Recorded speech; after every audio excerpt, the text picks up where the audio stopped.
baik-baik aja. Tapi berhubungan masih baik ya, Ce ya?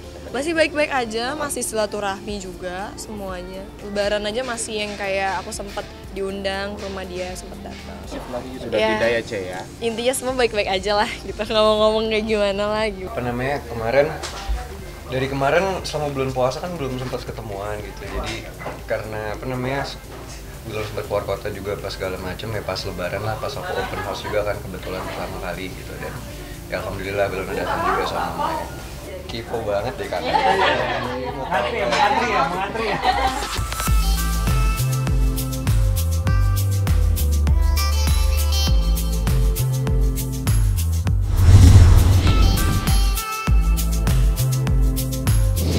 Jawaban dia kan lagi nggak aja gitu.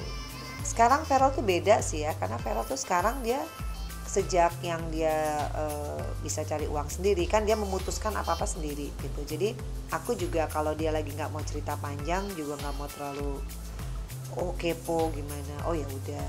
Tapi kan aku juga bisa nebak lah, sebagai seorang ibu aku ngerti. Udahlah, yang penting tuh anak udah memutuskan sesuatu, saya hargai. Yang paling penting sesudah punya keputusan jangan menyesal, kemudian malah lebih produktif, kan bagus gitu.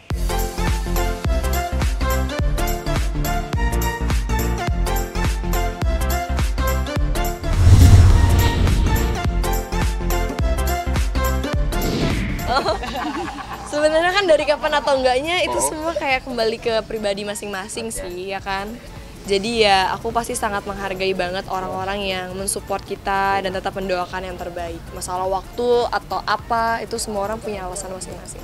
Ilona saya ngelihatnya karena tuh anak, saya kenal banget ibunya juga, Ilona selama 1,5 tahun lah ya. Dia anak yang menurut saya di usia segitu termasuk apa ya, sayang keluarga, bertanggung jawab. Ya saya ngerti banget mereka cewek-cewek semua, satu family, jadi saya juga sangat mensupport. Jadi pada saat Feral sama Wilona sama-sama, saya juga sayang banget sama Wilona.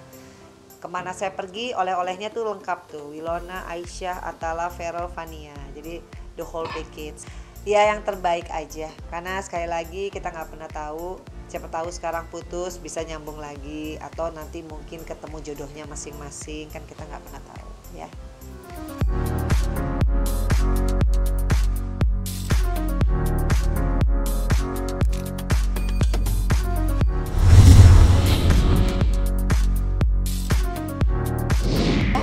Sebenarnya itu tuh waktu itu ada fans yang nanya sama aku cuma kayak gini kan, gimana sih caranya cepat move on? Terus aku bilang move on tuh bukan kayak gimana-gimana dan gak ada caranya, karena itu saya masalah hati kan. Kalau hati kita belum move on, ngapain kita paksain buat ngomong ke orang-orang kita udah move on gitu. Mendingan ya kayak kita jalanin aja, sambil kayak kita terus membenah diri kita, sambil kita fokus ke hal yang positif. Jangan sampai karena belum bisa move on kita jadi ke hal yang negatif. Sama ya fokus lebih ke diri kita sendiri gitu. Karena kan nggak mungkin dong aku tiba-tiba ngasih tips pelaksanaan aja nggak pernah misalnya kayak gitu ya kan itu namanya bukan tips dong, itu namanya cuma ngomong doang. Pasti kayak emang gitu. Setiap masalah apapun itu, baik masalah pekerjaan dan semuanya, aku tuh orangnya gampang melupakan itu. Karena bagi aku setiap hari tuh besok ada masalah lagi yang baru. Kalau kita cuma stuck di satu masalah yang sama ini terus, ya kita akan terus sedih, mungkin bisa murung, ada orang yang sampai kasus bunuh diri. Jadi ya karena itu kita harus hati kita yang kita kuatin gitu. Yang aku bilang tadi kayak kadang-kadang tuh hati loh yang ngomong, kayak hati yang menentukan kayak, dan kita sendiri yang bisa ngerasain hati kita udah lebih tenang gak ya kalau kita ngelihat dia gimana, kita udah biasa aja belum ya. Jadi itu semua tuh nggak ditentuin sama berapa lama waktunya gitu, tapi ya hati kita aja sesiapnya kita. Kalau kita ngerasa belum siap move on atau ini, ya udah sambil jalanin aja.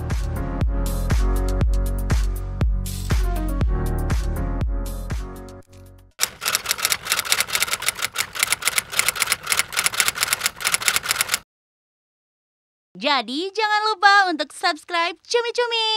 Ditekan ya tombol lonceng merahnya.